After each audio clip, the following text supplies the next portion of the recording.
स्वागत छ भाइ बहिनीहरूलाई नेपाल अनलाइन स्कुलमा।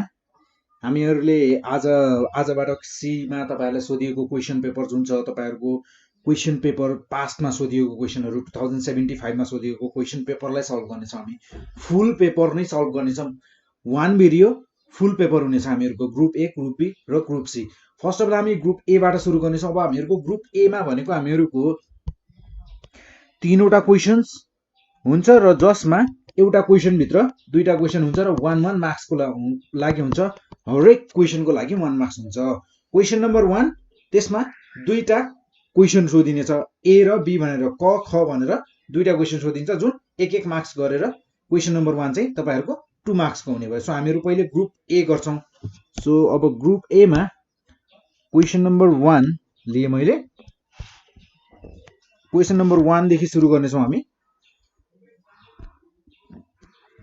क्वेसन नम्बर 1 जस्तै मेरो क्वेसन नम्बर 1 ए मा के छ भने initial population of any place is A naught भनेर गिभन छ हामीहरूलाई। त्यसपछि यो क्वेसनमा भनेको छ तपाईँहरूलाई population after T years is AT भनेर भनेको छ। हामीहरूको पपुलेसन आफ्टर टी इयर्स हुनेवाला छ 80 भनेर भनेको छ। And rate of annual population growth भनेको छ हामीहरूको सी पर्सेन्टेजले रेट यसको ग्रोथ भइरहेको छ। रेट यसको हामीहरूलाई सी पर्सेन्टेज गिभन छ। Then express 80 in terms of A naught T T and C भनेर भनेको छ।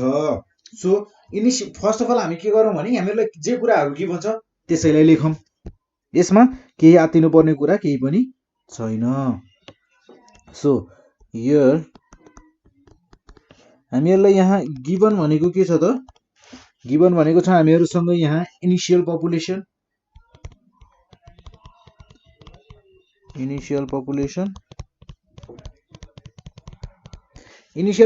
भनेको कति छ हामीहरूको? इनिशियल पपुलेसनलाई हामीहरूले के भन्ने गरेका छौँ? जस्तै भनौँ इनिशियल पपुलेसन भनेको मेरो पी नट भयो। देन पी नट मलाई गिभन छ, ए नट गिभन छ, टाइम गिभन छ मलाई, टाइम टी गिभन छ, हामीहरूसँग छ टीएस, टाइम गिभन छ हामीहरूलाई, टी नै गिभन छ यहाँ टाइम भनेर भनेको छ र अनि टाइम छ हामीहरूलाई T given.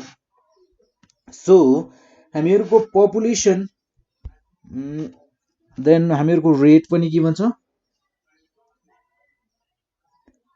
Rate R given छ हामीहरूलाई, C percentage. Then population after T years. So now population after T years यानी कि हामीहरूको population after T years AT, T years पछि पपुलेसन एटी हामीहरूले क्यालकुलेट गर्नुपर्ने छ।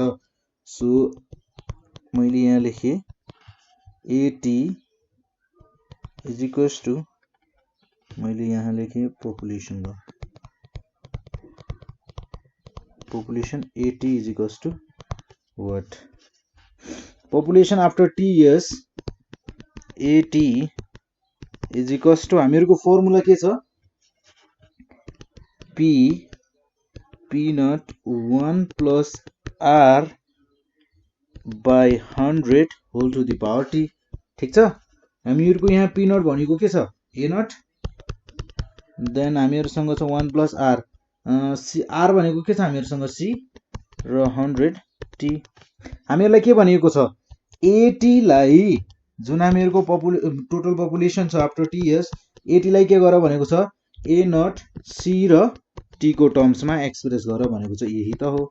जस्ट हामीहरूलाई के भन्न खोजेको भने फर्मुला लेख भन्न खोजेको रहेछ। यसमा सिम्पली भन्दा एकदम सजिलो क्वेसन छ। र त्यसै गरी क्वेसन नम्बर 1 बी लाई हेरौँ। यो सर्ट क्वेसनहरू हो, हामीहरू फटाफट गर्न सक्छौँ यसमा।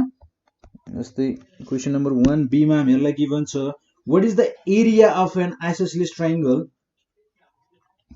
हामीहरूलाई भनेको छ what is the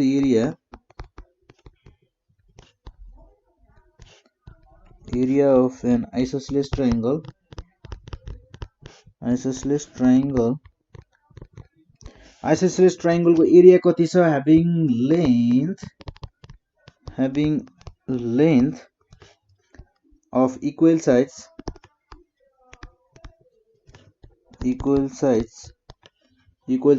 p centimeter, and the third side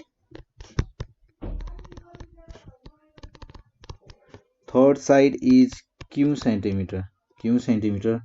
Write it भनेर भनेको छ, write it. So हामीहरुको first of all isosceles triangle भन्ने बित्तिकै के हुन्छ त, यो र यो साइड इक्वल हुने भयो र हामीहरुलाई यहाँ के भनेको छ, p सेन्टिमिटर छ भनेर भनेको छ, यानी कि यसको छ p, यसको पनि p सेन्टिमिटर छ लेन्थ, र त्यसैगरी यसको छ हामीहरुको q सेन्टिमिटर, र हामीहरुलाई एरिया अफ आइसोसेलेस ट्रायंगल थाहा हुनु पर्यो। सो हामीहरुको एरिया अफ आइसोसेलेस ट्रायंगल को here area of an isosceles triangle को एरिया को फर्मुला के हुन्छ, हामीहरुको आइसोसेलेस ट्रायंगल को लागि हुन्छ 1/4b रूट भित्र के हुन्छ त a4a square minus b square. अब यहाँ वेयर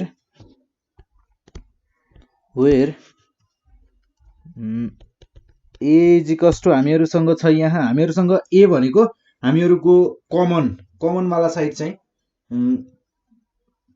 कमन वाला साइड को लेन्थ कति छ त्यो हेरौँ। हामीहरुको कमन वाला साइड को छ p सेन्टिमिटर, र त्यसैगरी b भनेको छ हामीहरुसँग q centimetre.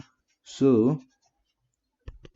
a is equals to 1/4, b को ठाउँमा हामीहरुको हुने भयो q, र त्यसैगरी a को ठाउँमा हुने भयो p square minus q square. यो भयो हामीहरुको area of isosceles triangle. Therefore area of an isosceles triangle is isosceles triangle नै लेख्दा राम्रो यहाँनिर। आइसोसेलेस ट्रायंगल को के हुने भयो त, यो हुने भयो हामीहरुको एरिया। 1 मार्क्स को लागि हो, धेरै यहाँ धेरै टाइम लिनु पर्ने जरुरी छैन। सो 1 मार्क्स को लागि हामीहरुलाई थोरै त लेख्नु पर्यो, हेर्नुस् है, थोरै चाहिँ लेख्नै पर्छ। सो त्यसो हो भने देन त्यसपछि हेरौँ हामी क्वेशन नम्बर 2 मा जाम। क्वेशन नम्बर 2 मा के भनेको छ भने, जस्तै यो भयो हामीहरुको question number 2, what is the value of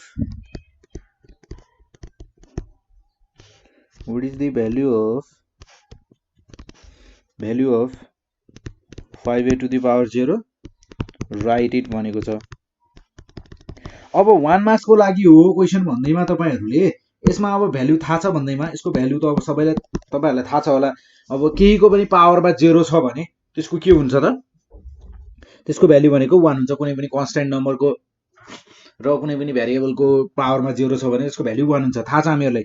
अब सिधै यसमा भ्यालु 1 लेखिदिने त, नलेख्ने, के लेख्ने भने द भ्यालु अफ भनेर the value of 5a to the power 0 is लेख्ने 1 लेख्ने। 1 मार्क्स को लागि हो, सो एक लाइन लेखिदिदा पुग्यो। Therefore the value of 5a to the power 0 is 1. So यो भयो 2 को a, त्यसैगरी 2 को b तिर हेरौँ। 2 को b मा के भनेको छ भने, right the name of the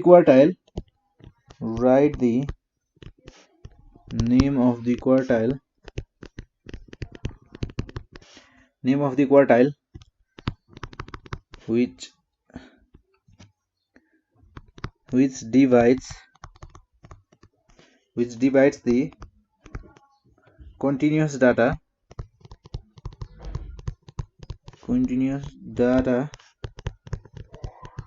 below 25%। अब यो क्वेशनमा के भन्न खोजिएको छ भने, यसमा ती गाह्रो चाहिँ छैन। यसमा के भन्न खोजेको भने, हामीहरुको मेडियनले के गर्छ, जस्तै मेरो यो कन्टिन्युअस डाटा छ, मानुस अहिले यसमा मेरो कन्टिन्युअस डाटा छ, यो मेरो कन्टिन्युअस डाटा हो, र मेडियनले के गर्छ त यसलाई 2 भागमा डिवाइड गर्छ। र यदि हामीहरुको क्वार्टाइल हो भने के गर्छ त, क्वार्टाइलले हामीहरुको यसलाई 3 भागमा डिवाइड गर्ने भयो, 1 2 3, 3 भागमा डिवाइड गर्ने भयो। 3 भागमा डिवाइड गर्दा हामीहरुको 3 भागमा डिवाइड गर्दा के भयो त, यसमा 4 वटा पार्ट बन्यो नि, चारवटा पार्ट भन्दा हामीहरुको यो भयो 25%, यो भयो 25%, यहाँबाट यो बीचको भाग हो, यो मिडियनको भाग हो र यो भन्दा यता 50, यो भन्दा यता 50% हुनु पर्यो, देन 25 हुने भयो। ठीक छ। सो अब हामीहरुको यहाँ सोधिएको क्वेशन के हो भने हामीहरुको write the name of the quartile which divides the continuous data below 25%। 25% भन्दा बिलो हुनको लागि के हुनु पर्यो त, फर्स्ट क्वार्टाइलले डिवाइड गर्छ भनेर भन्नु पर्यो। यो भयो हामीहरुको फर्स्ट क्वार्टाइल, यो भयो थर्ड क्वार्टाइल, यो भयो हामीहरुको मिडियन। सो यसरी यसमा थोरै मैले भनिदिए बिलो 25% केले डिवाइड गर्ने भयो भनेर। सो यहाँ लेख्न सक्छौं therefore first quartile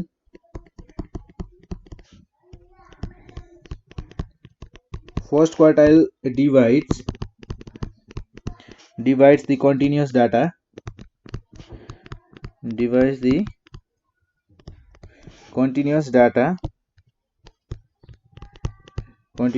below 25% हैन।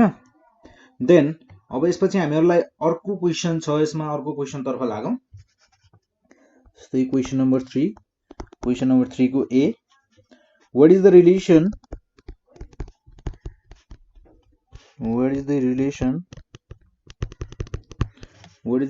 between the area of a square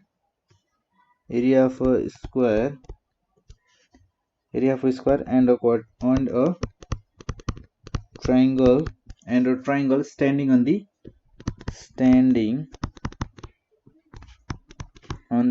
same base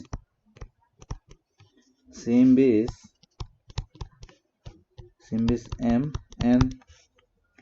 and between the same parallel lines MN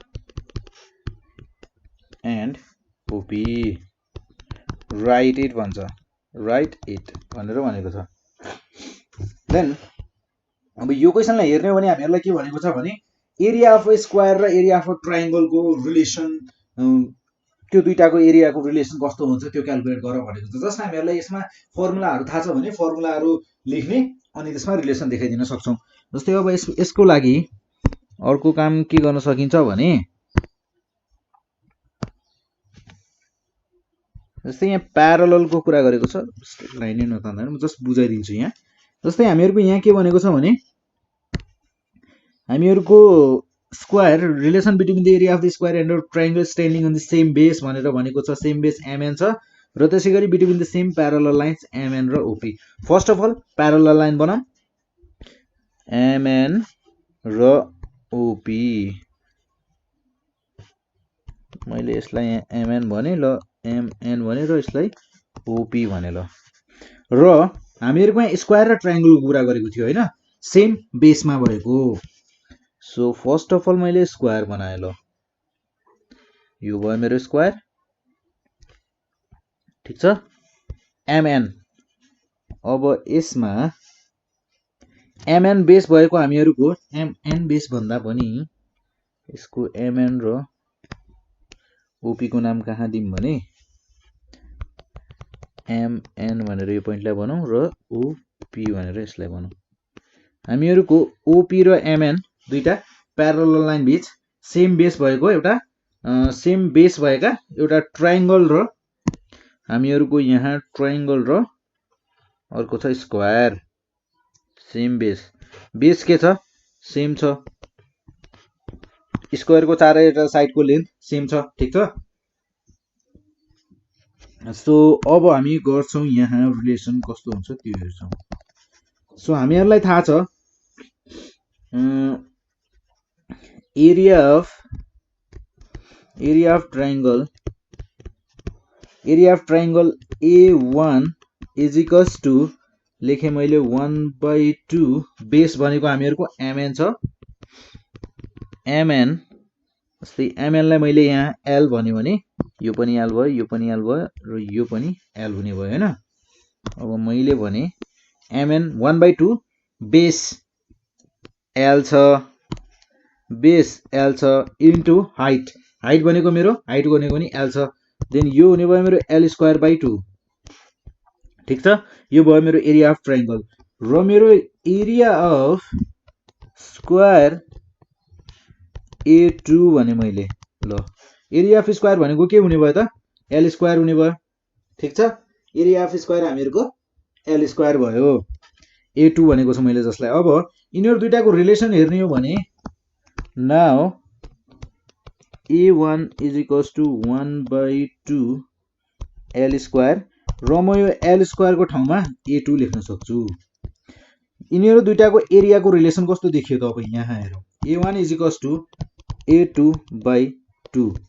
then 2A1 = A2 भन्नुको मतलब हामीहरुको 2 टाइम्स एरिया अफ ट्रायंगल भनेको एरिया अफ स्क्वायर हुने रहेछ यसरी हामीहरुले निकाल्न सक्छौं रिलेसन दुईटाको यति नै त हो सो यसपछि जाउँ हामी क्वेशन नम्बर 3 को बी मा देन 3 को बी मा हामीहरुलाई क्वेशन के छ भने right the relation between the opposite angles of a cyclic quadrilateral right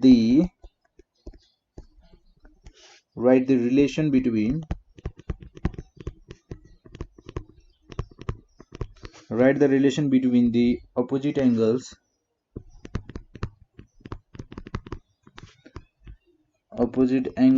of a cyclic quadrilateral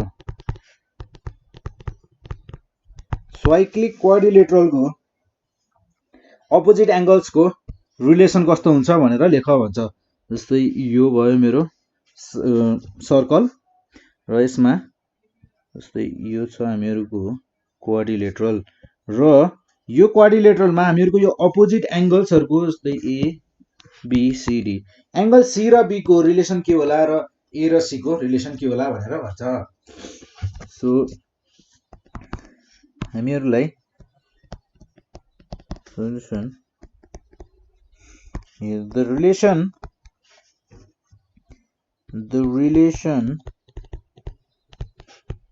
between the opposite angles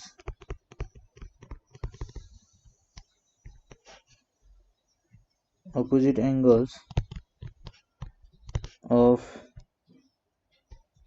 a cyclic quadrilateral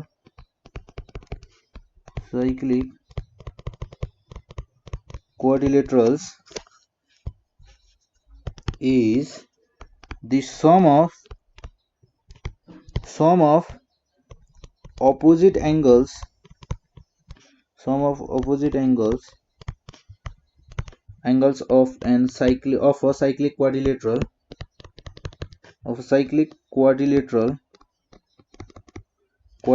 is supplementary यानी कि हामीहरुको opposite एंगल्सहरु cyclic क्वाड्रिलेटरलको opposite एंगल्सहरु जोड्यो भने तिनीहरुको opposite एंगल्सहरुको some भनेको हामीहरुको 180 degree हुन्छ भनेर हामीले बुझ्नुपर्छ यो भयो हामीहरुको तीनवटा क्वेशन जसमा हामीहरुको ए र बी गरेर टोटल 6 वटा क्वेशन थियो र यो भनेको हामीहरुको 6 मार्क्स को लागि थियो सो 6 मार्क्स को लागि हामीहरुको 1 मार्क्स को क्वेशन हुन्छ 6 मार्क्स को यो भयो हाम्रो ग्रुप ए को क्वेशन्सहरु अब हामी जान्छौं ग्रुप बी मा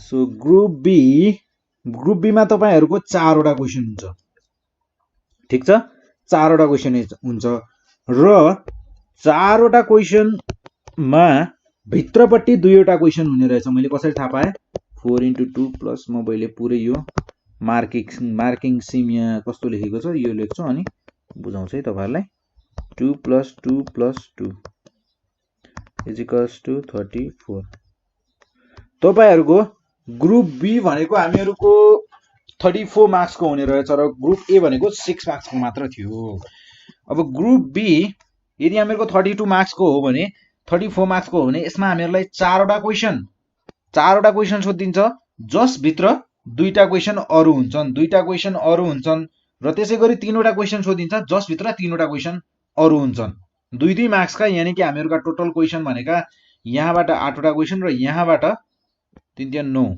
9 वटा क्वेशन यानी कि टोटल 17 वटा क्वेशन हुन्छ। अब यो 17 वटा क्वेशन हामीले सल्भ गर्नुपर्ने भयो 34 मार्क्सको लागि। सो हामीहरुको ग्रुप बी मा मैले फर्स्ट क्वेशन लिए है। ग्रुप बी को फर्स्ट क्वेशन भनेको 4A हुने भयो। यसमा हामीहरुलाई सोधेको छ what is the price of an article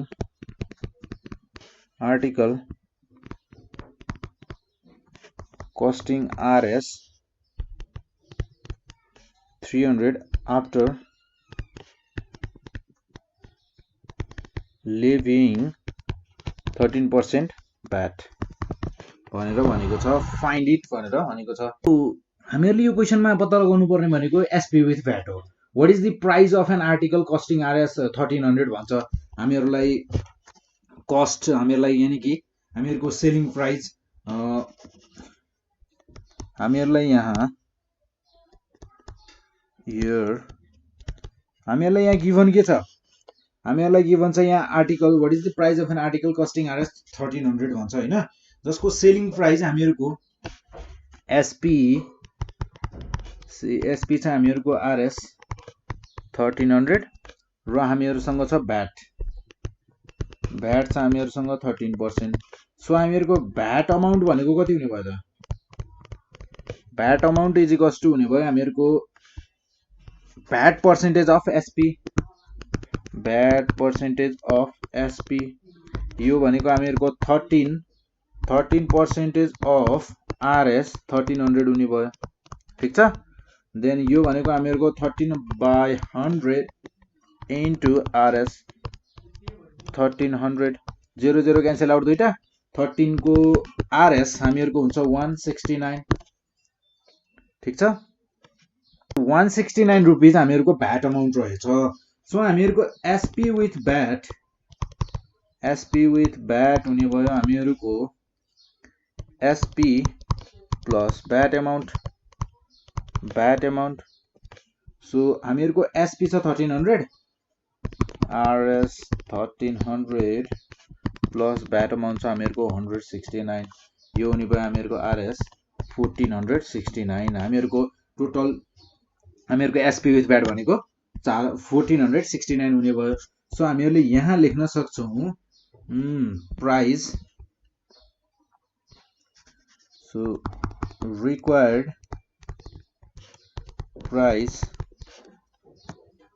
price of an article is Rs 1469 1469 रुपैयाँ पर्ने रहेछ। र त्यसै गरी अब 2 मार्क्सको क्वेशन हो।